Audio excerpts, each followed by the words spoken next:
Europe 1 Matin. Il y a un mois, ils étaient près de 200 000 à manifester contre le mariage pour tous. Dimanche, combien seront-ils à riposter? Grand rassemblement à Paris entre Bastille et l'Opéra Garnier. Une manifestation pour l'égalité. Vous y serez, Jean-Paul Cluzel. Bonjour. Bonjour Bruce et bonjour aux auditeurs d'Europe 1. Ancien directeur de l'Opéra de Paris et de Radio France, de RFI également, actuel président du Grand Palais et de la Réunion des musées nationaux. Merci d'être avec nous sur Europe 1 ce matin. Pourquoi aujourd'hui? Pourquoi y a-t-il urgence à adopter ce texte? Il y a urgence à adopter ce texte car on voit bien que les modes de vie évoluent.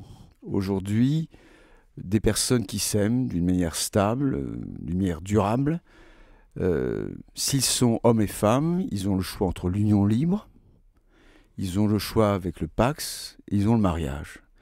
Et on ne voit vraiment pas pourquoi des personnes de même sexe qui veulent fonder le même type de relation durable ne peuvent pas avoir accès au mariage. Le mariage, c'est-à-dire, il y a des conséquences légales qui sont très importantes. Il y a aussi une visibilité.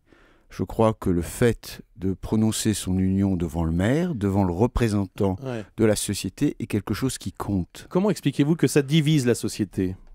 Je pense d'abord que la question elle-même du mariage divise beaucoup moins. Je vois bien qu'aujourd'hui, le débat, il se centre sur l'adoption, voire sur la procréation médicalement assistée. C'est ce qu'a indiqué Dominique Baudis, hier, le défenseur des droits. On voit bien qu'il y a beaucoup moins d'opposition au mariage en lui-même. Alors, quand on pense à tout le bruit qui avait été fait lors du Pacs, tout ce qui avait été dit sur des menaces pesant sur la famille, on voit bien qu'aujourd'hui, eh bien, c'est un peu la même chose pour le mariage. Et donc, je ne vois pas qu'il y ait aujourd'hui problème, division profonde de la société sur la question même du mariage. D'ailleurs, il y a une large majorité de Français qui sont pour le mariage en lui-même offert aux couples de même sexe. Est-ce que cette loi est en danger, selon vous? On voit bien que les sentiments évoluent. J'allais dire, on voit bien que ça tangue. Je crois que la loi n'est pas en danger parce que ce qui est donc en question, il y a deux points. Il y a l'adoption. Et puis, il y a les propositions parlementaires sur la PMA. Pour l'adoption, de quoi s'agit-il? Il s'agit de savoir si deux hommes ou deux femmes qui s'aiment peuvent offrir les mêmes garanties matérielles, mais surtout d'affection, qu'un homme et une femme. Et de quoi s'agit-il? Il s'agit d'adopter des enfants adoptables, c'est-à-dire des enfants qui sont abandonnés, des enfants qui sont dans un besoin matériel et affectif. Comment peut-on penser que aujourd'hui, dans un pays où sur 100 mariages, on prononce 50 divorces, dans un pays dans lequel le quart des familles sont monoparentales, pense-t-on que toutes ces personnes, n'est-ce pas, qui sortent de ce système, tous les enfants qui sont nés dans ce système, vont être psychologiquement abîmés? Non, eh bien, il en sera de même pour les couples gays. Que révèlent les manifestations contre et les positions contre ce mariage pour tous? Par exemple, la position de l'Église. Vous qui dites « je suis gay et catholique », comment est-ce que vous analysez cette position de l'Église? Je pense que l'Église est dans son droit quand elle parle du mariage religieux. Mais là, on ne parle pas du mariage religieux. Non. On parle du mariage civil, dont je rappelle qu'il a été institué en 1791 sous le roi Louis XVI. Alors, il s'agit, je dirais, d'une lente évolution. On a eu le divorce, on a eu ensuite tout ce qui permet un contrôle des naissances et la maîtrise du corps des femmes. Là, on franchit un pas suivant.